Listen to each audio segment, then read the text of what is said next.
Assalaamu alaikum warahmatullahi wabarakatuh.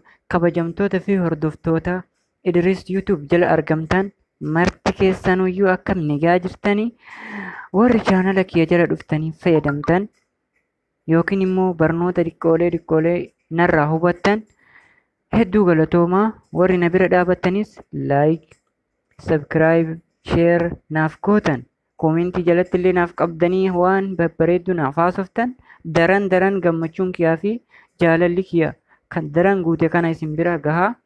Akkasumas jaalalli isinii qabullee bakkuma isin jirtanitti onnee kiyya irraa madde isin haa qaqqabu. Isin immoo fayyaa rabbiin naaf isiniif haa kennu. Naaf jiraadhaa bakka jirtanitti hamtuun isin hin argina.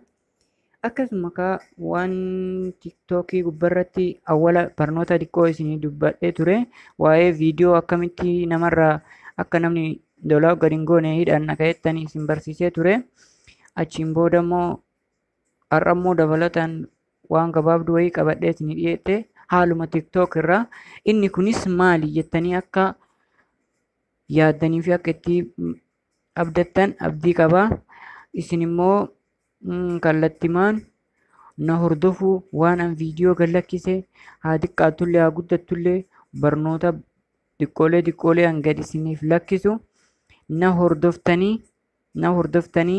kallattimaan dhuftanii akka yuutuubii kiyyallee subscribe naaf gootan abdii qabaa. Jaalalaa fi kabajaan daran guutee isin bira haa qaqqabu jecha.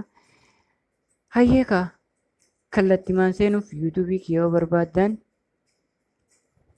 kunoo isa kana Idris Tahir YouTube ka'eeru kana kallattimaan gad cuqaaftanii subscribe naaf gootanii san booda immoo viidiyoon kiyya kallattimaan waan an isin sirba ta'ee waan an gallakkise waan babbareedduu mimmiidhagdoo dansaa takka an gallakkise kallattimaan isin qaqqaba.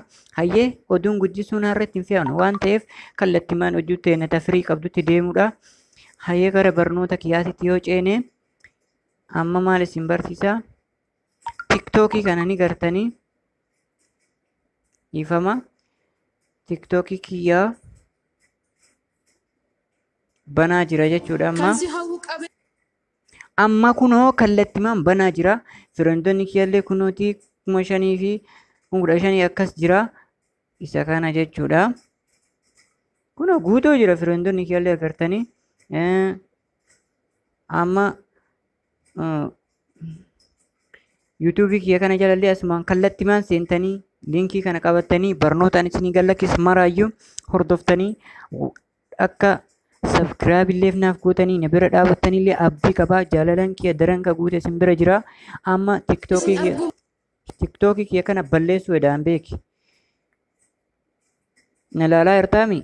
Kunoo balleesseera tiktookii kiyya kana jechuudha. Kallattimaan balleesseera. Hayyeekaa maaliif balleessitaa? Maal irraa baratuu fi maal nu barsiisaa jirta jettanii gaafattan namoonni tiktookii keessan firoondonni keessan akkuma jirutti ta'ee viidiyoo kee 100 olitti yookiin 100 fa'aa yookiin 1000 fa'aa daran kara 5,000 ka qabu jira namni viidiyoo jechuudha. Viidiyoolee akkasumatti viidiyoo rakkoon qabu sirbitee hundeeffata. Firoondonni kiyya ka duraanii akkaataa akkamitti tiktookii makiyya ka duraanii san deeffadha yoo jettee fakkeenyaaf ijoolleen takka tiktookiin isin jalaa gubatuu mala. Gaafa gubate immoo firoondonni keessan sun akkamitti naa deebi'a? Firoondonni keessan warri fooloo naaf godhe sun warri fooloon keessan marti akkamitti naa deebi'a yoo barbaadde hayyaan amma kallattimaan pilaastoorii keessa seenee tiktookii gadi buusa jechuudha. Argitanii tiktookii jadiida godhee gabbuusaa irraan na hordofa shabakaan haqinni gabbuusu.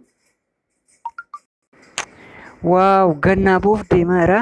Daqiiqaa muraasa qofa na eeggadhaa. Daqiiqaa muraasa qofa obsaan na eeggadhaa. Amma gannaaf bu'aa jechuudha. Shabakaa rakkoo shabakaatii fi xiqqoo deemaa jira. Hayyeekaa hordofaa. Yuutuubii kiyya immoo subscribe gochuun dagatina. Laayikii gochuun dagatina. Kan wal barsiisu kan wal kaasu hiriyyaadha waan ta'eef. Waaw gannaaf bu'ee jira. Oppin kan jedhu kana qofa qabadhee seena jechuudha. Amma kana isin hunduun beektanii. Hayyeekaa tiktikoon kallattimaan na fidee jira of keessa na seensifateera. Maashaallah jecha an maal godha meelii kiyya galfadha. kallattimaan jechuudha. Kana feetan akkana gootanii feetaniin dhiiftanii jechuudha. Kuni maal isin faayidaa bakka koomentii namni isinii qabu akka qulqullaa'ee isin bira dhufu laakii maalii kana isiniif kennaa jalatti jechuudha. Kana kallattimaan tiktookitti isin galchaa. Hayyeeka amma tiktookiin kiyyaa akka awwalaa balleessee jira indaganaa jadiida godhee banan argitanii himina. Kallattimaan hordofaa artanii ilaala. Kana naaf kenne argite. Ammaan kan ammoo isa godhee gosoona akkanuma gad cuqaasee seena jechuudha. Ilaala. Ganaa na banii jedha. Ammis wanti godhuu qabdan kanas hin tuyxan argite. Googilii ka jedhu kanas feesbuukii ka jedhu kanas email use post email ka jedhu kana hin tuyxan eskitti biruma dhiiftanii. Amma wanti an isiniif qabadhee dhiyaadhe irra caalatti maal tuquu qabna ka'ettan isii dakanaa tan agartanii. Loongii tana isii loongiin jettu tan agartanii isii tanaan seentan. Ammas kallattimaan Facebook, Google, Instagram ka jedhu kana mara isaatu kanan dhiiftanii kanas dhiiftanii Google ka jedhu kanallee dhiiftanii Facebook illee itti dhiiftan. Maal godhuu qabdan?